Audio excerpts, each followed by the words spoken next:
Dear students, myself Professor J.D. Saini from Sikar, Rajasthan. In first video, part 1, topic metals, non-metals, reactivity series.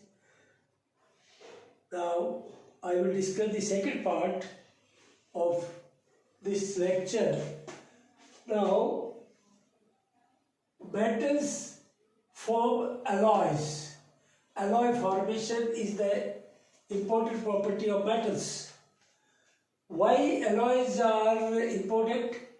They improve the quality of the metal and they prevent the corrosion of the metal and they are more harder than the metal itself. Now, what is alloy? It is homogeneous mixture of two or more metals और metal plus non metal,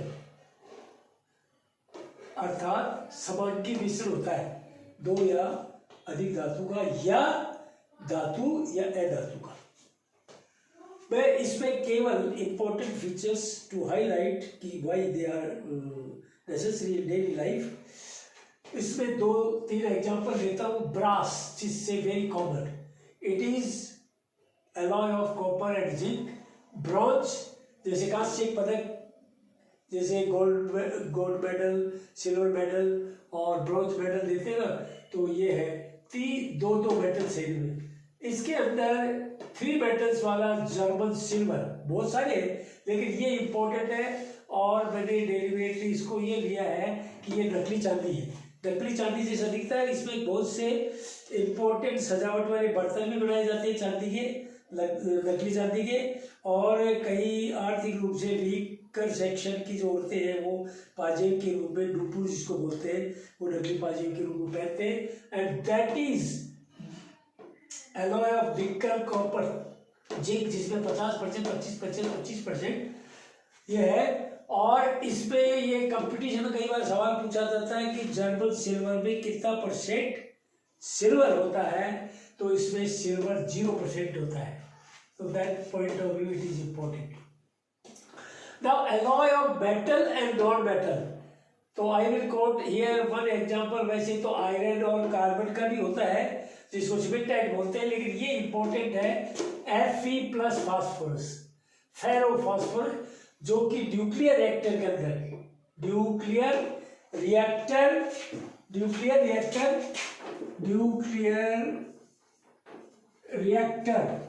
में filter का काम करता है, फेरोफॉस्फोरस। Now come to amalgam.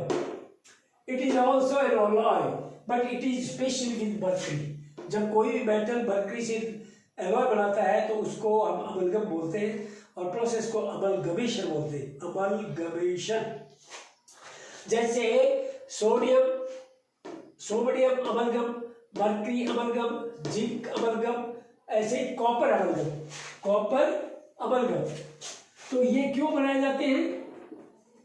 ये pure धातु से ज्यादा रिएक्टिव होते हैं और ऑर्गेनिक रिएक्शंस के अंदर इनका बहुत बड़ा इंपॉर्टेंस है। ऑर्गेनिक रिएक्शंस के अंदर पावरफुल रिएजेंट के रूप में हम इसको लेते हैं। जैसे पिनाकोल बनाते हैं तो इसके लिए ये एक वाटर के साथ जब ये रिएक्शन करेगा तो ये हाइड्रोजन लिबरेट करेगा और पिनाकोल बना देगा एसीटोन के साथ। कहने का मतलब है कि these amalgams are very important in organic reactions. Now come to the reactivity series, जिसको हम केमिकल सीरीज भी बोलते हैं, केमिकल रिएक्टिविटी सीरीज भी बोलते हैं और इसको इलेक्ट्रोकेमिकल सीरीज भी बोलते हैं। और इसका इम्पोर्टेंस बहुत ज़्यादा है क्योंकि जो भी रिएक्शंस होते हैं वो सारे इस पे बेस्ड हैं। और रिएक्टिविटी सीरीज को बनाने के जो स्केल काम पे लिया गया है, स्केल कौन सा पैमाना? It is hydrogen. Hydrogen is not a metal but is non metal, but it acts just like hydrogen, positive बनाता है, इसलिए मेटल की तरह बिहेव करता है। इसलिए इसका स्टैंडर्ड रिडक्शन इलेक्ट्रॉन पोटेंशियल, जिसको बोलते हैं मानक अपचयन इलेक्ट्रॉन विभव हिंदी में, तो वो 0 मान लिया गया है स्टैंडर्ड कंडीशंस में। यानी 298 और 1 एटमॉस्फेयर पर, वो स्टैंडर्ड कंडीशन है। और तो हाइड्रोजन से तुलना की कि जो हाइड्रोजन से जिनका ई स्टैंडर्ड यानी स्टैंडर्ड रिडक्शन इलेक्ट्रॉन पोटेंशियल जिनका नेगेटिव होता है, इनको हाइड्रोजन से ऊपर रखा है, ऊपर। जैसे उदाहरण के तौर पर जिंक ज्यादा इंपॉर्टेंट है, ये कहीं काम आता है, इसलिए इसका देखो माइनस में है, और तो 0 के ऊपर ये तो माइनस में है, और ये 0 के नीचे है कॉपर, इसका प्लस में। तो हाइड्रोजन जितने भी हैं उनका इलेक्ट्रोड जो ये ई नॉट है, ये ई नॉट जो है वह है क्या है, पॉजिटिव, और हाइड्रोजन जो ऊपर है उनका सबका नेगेटिव। तो what is importance in our daily life and in the important reactions of chemistry. जैसे जिंक है, जिंक पर डाइल्यूट H2SO डालेंगे तो जिंक सल्फेट बनेगा, हाइड्रोजन लिबरेट होगी। लेकिन अगर इसमें कॉपर के अंदर यही रिएक्शन कराया जाए तो हाइड्रोजन लिबरेट नहीं होगी, यानी रिएक्शन नहीं होगा, रिएक्शन फ्रॉम कहते हैं। Why the question comes from this reactivity series. कैसे?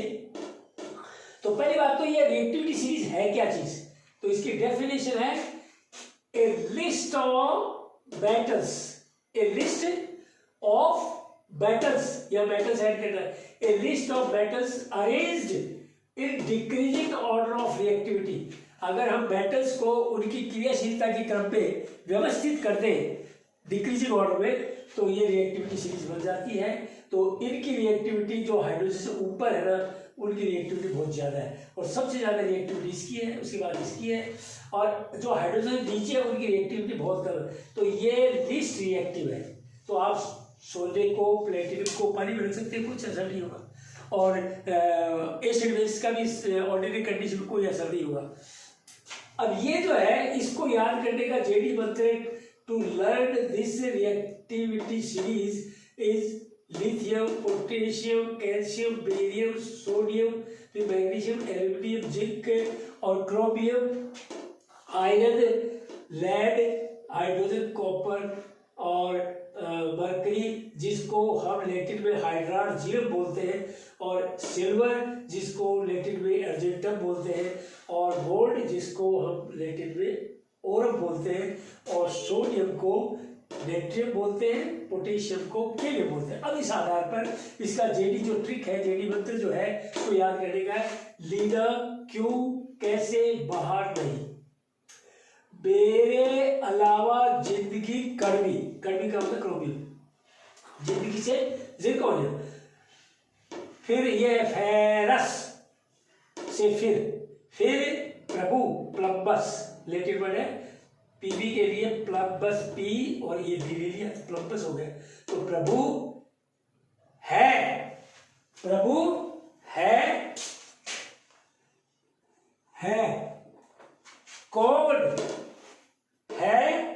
कौन हमारा आगे पोपट अपना, प्रश्नवाची चिन्ह, और यहाँ पर एक प्रश्नवाची चिन्ह है, और यहाँ पर फुल स्टॉप है।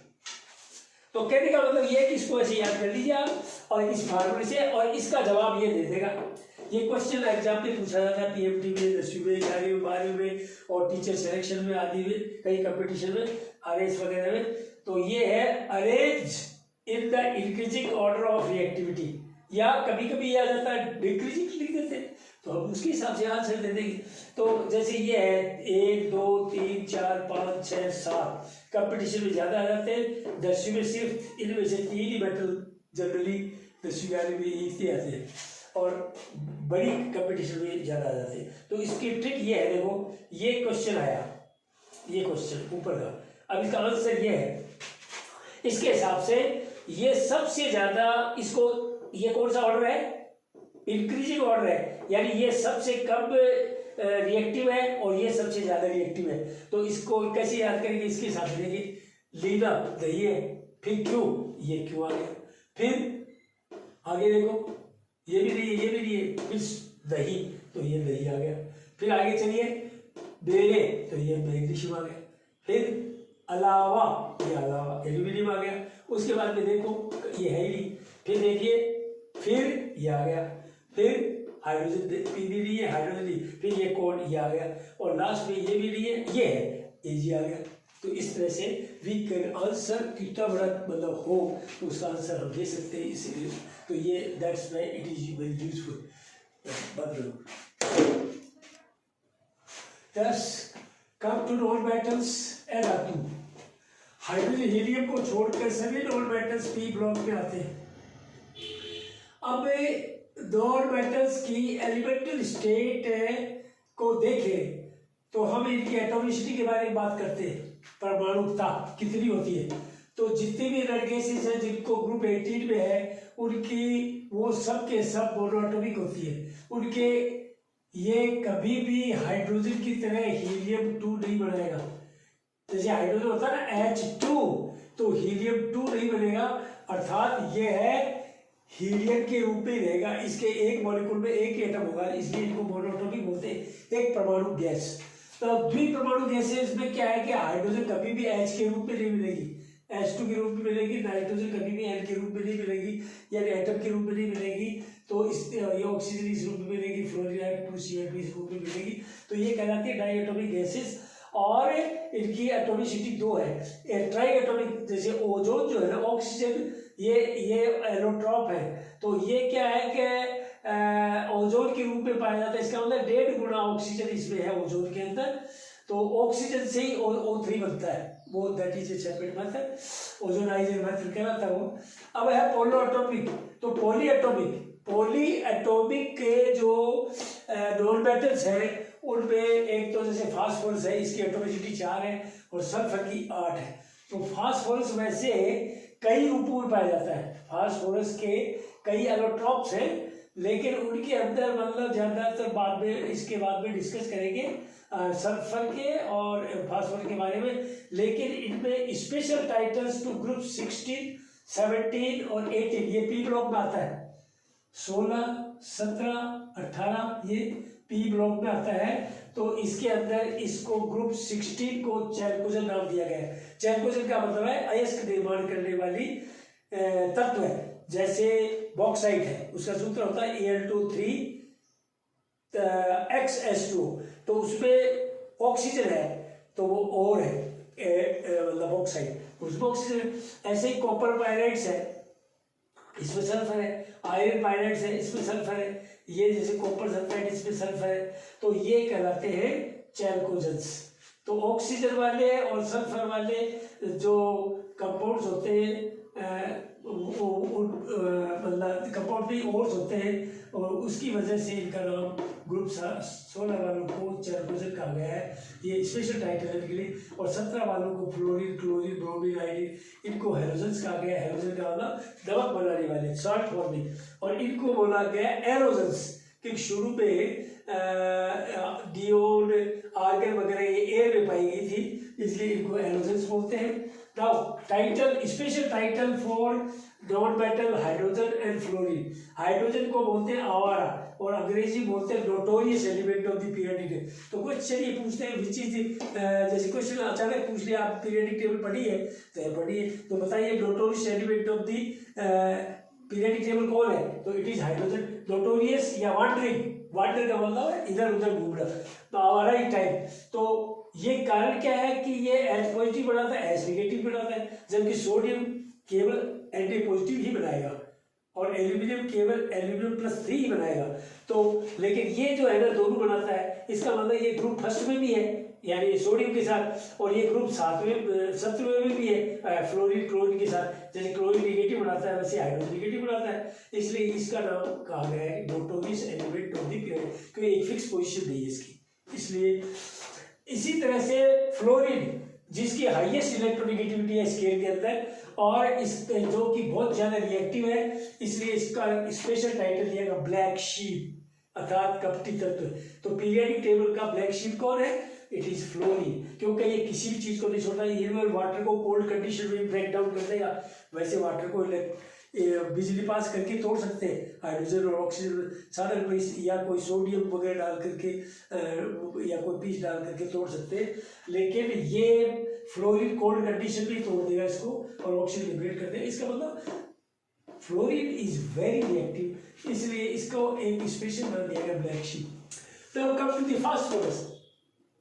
फास्फोरस के हमारी डेली लाइफ बहुत काम है, माचिस में भी काम आता है फास्फोरस, और बहुत सी चीज़ों में काम आता है। हमारी हड्डियों में वाइट फास्फोरस है। वैसे फास्फोरस के बहुत से एलोट्रॉप्स हैं, लेकिन उनमें 3 ज़्यादा इंपॉर्टेंट है। एक वाइट फास्फोरस जो जानवरों की और हमारी हड्डियों में पाया जाता है, और रेड फास्फोरस जो रेड फास्फोरस से कैसे बनता है, वाइट फास्फोरस से रेड फास्फोरस बनता है, और इसी से ये ब्लैक फास्फोरस बनता है। लेकिन ये उतना इंपॉर्टेंट नहीं जितना वाइट और रेड है, और वाइट और ही ज़्यादा है। तो ये वाइट में ये जब ये येलो बन जाता है तो इसमें गार्लिक टाइप लहसुन की गंध आती है।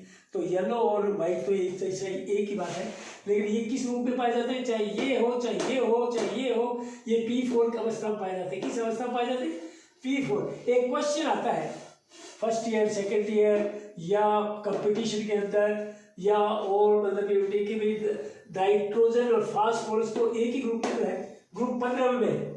ग्रुप 15 के अंदर नाइट्रोजन है और उसके नीचे फास्फोरस है। तो नाइट्रोजन तो N2 के रूप में है, डायटोमिक, और फास्फोरस P4 के रूप में। नाइट्रोजन तो रूम टेम्परेचर को रिएक्शन करता है, इनर्ट है, अक्रियाशील है, it is inert. Y?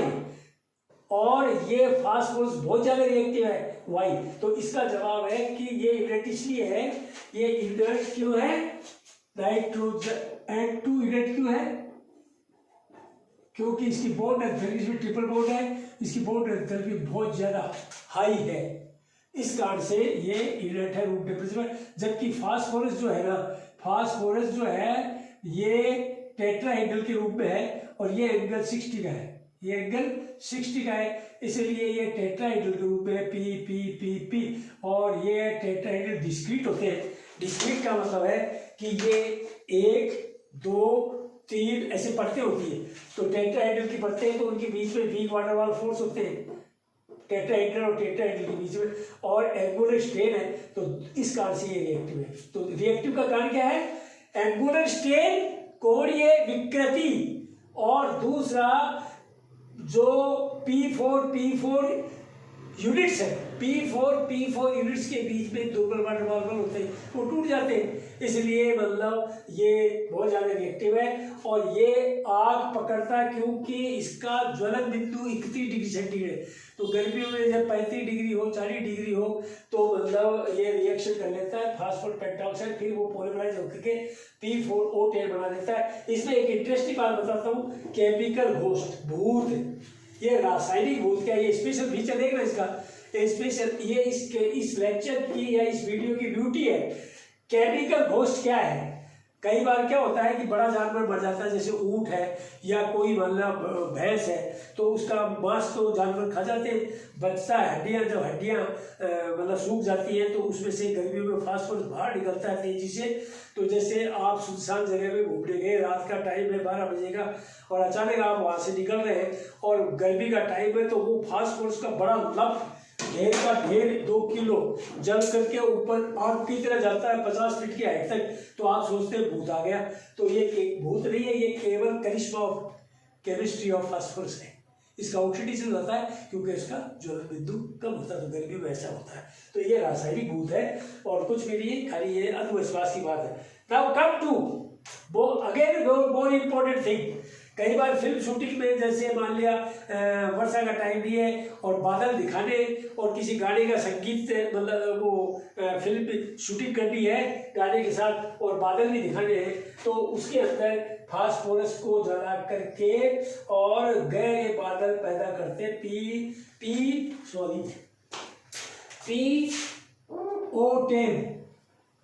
PO10, ये इसका पॉलीमर है, यानी ये डाइवलाइज हो जाता है, ये डबलिंग हो जाती है इसकी। तो ये कंपाउंड होता है, इसके व्हाइट डेज गए फ्यूम्स आते हैं तो बादल जैसे दिखते हैं, और वो फुल सिर्फ ये दूसरी ब्यूटी है इस वीडियो लेक्चर की।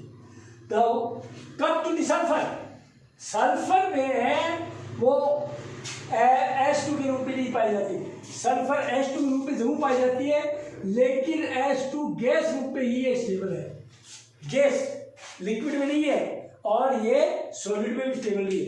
गैस में तो H2 के रूप में पाई जाती है, और जैसे ऑक्सीजन पैरामैग्नेटिक होती है वैसे ही H2 गैस भी O2 गैस की तरह पैरामैग्नेटिक होती है।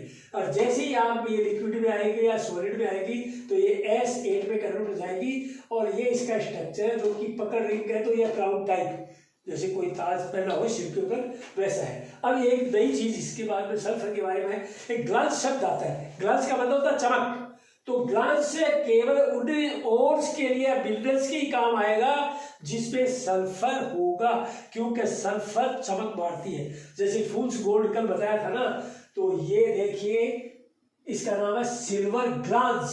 क्या नाम है? Silver glance. इसका मतलब इसमें सल्फर है। ये think see the beauty of the sulphur.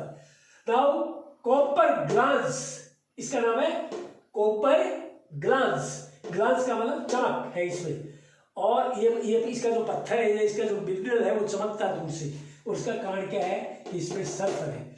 और जिनमें सल्फर होता है उनका दूसरा कईयों को पायराइट्स भी होते हैं, जैसे FeS2 को आयरन पायराइट्स बोलते हैं।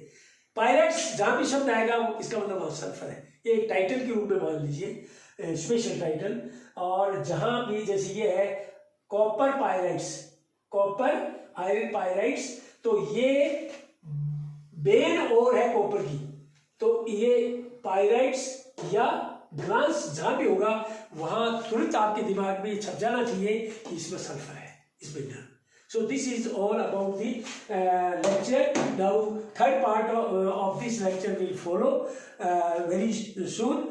Thank you very much, and enjoy the video and give your liking and comments and subscribe it. Thank you very much. Stay at home. This is Corona call, and be safe. If you go out, then use mask and maintain social distance.